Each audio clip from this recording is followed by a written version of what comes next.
Okay, I've been asked by several people, on the last one by Taylor, on how I installed a pull kill in my Dodge Ram 2500 1994 model. I had solenoid problems, specifically the fuel shutdown solenoid. This dealership out here wanted about $900 for it, so I decided to opt for a pull kill since I have one on my water tanker, and it's been that way since I've owned it and never had any trouble. Don't mind the wiring, I'm still working on it, but you probably could have considered removing the dash here in order to gain access back behind here.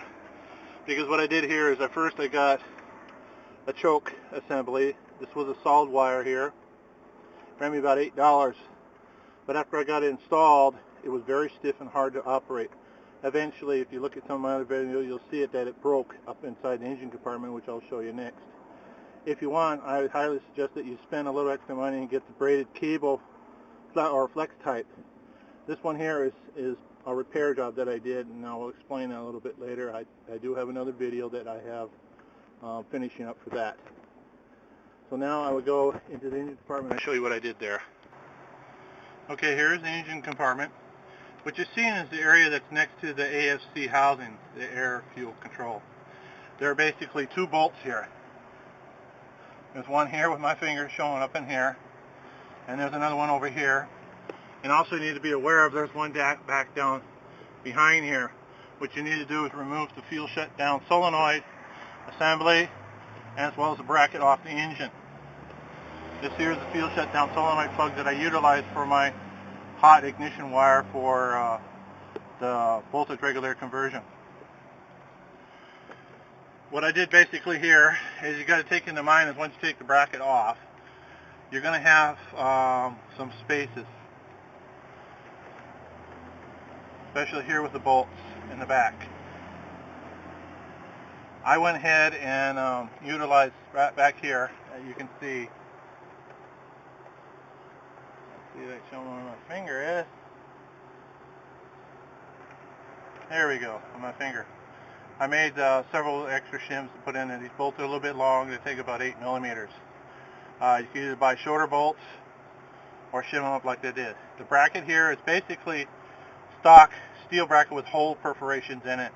I just bent it around and created an L bracket out of it so I can bolt the external jacket of the pull cable to it. This cable then is all the way to the lever arm for the fuel shutoff. As I mentioned earlier about the fuel shutdown solenoid and bracket, you need to remove all that. You need to remove everything down to the lever arm here. Another thing I also did, if we can see it here, is I went ahead and you should see a spring right there back behind the arm. I got that out of Ace Hardware, and there's a hole actually down on the bottom part of the VP71 injector pump mounting bracket. So I was able to anchor one half of the spring to that. Now when it comes time to mounting the spring inside the lever arm, I take a loop of twine and or string or whatever, make a loop, hook it around one end of the spring, and pull it up to where the bottom hole on the fuel shutoff lever is. And then once you get it there, maybe you can be lucky enough and get the edge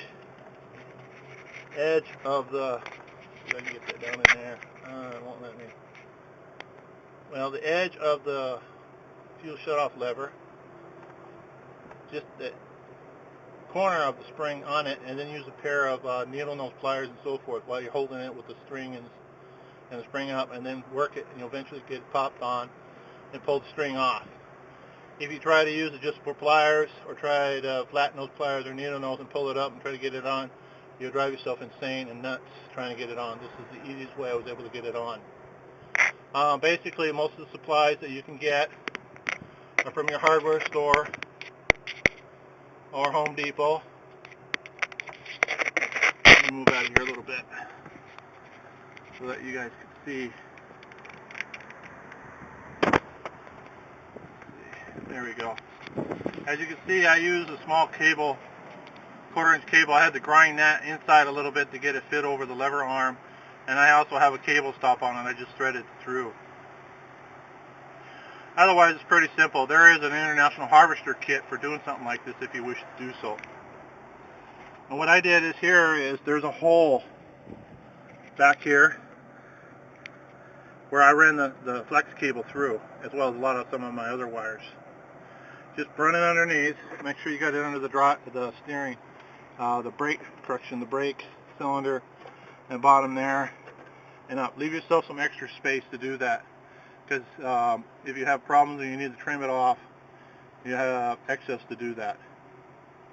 Otherwise, it's been working for me.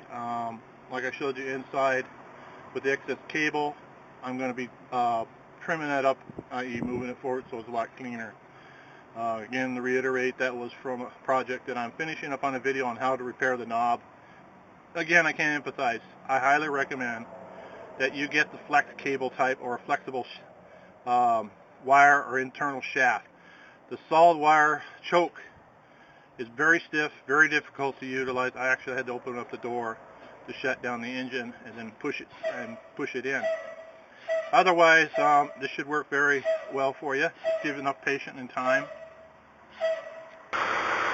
Okay, now I'm showing you that I did start the engine up and show you that it does work.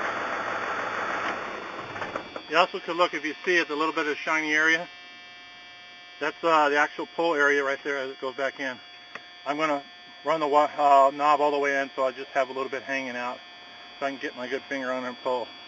And it never hurts to leave a little, about a quarter or a half inch more, in case you need to trim the cable.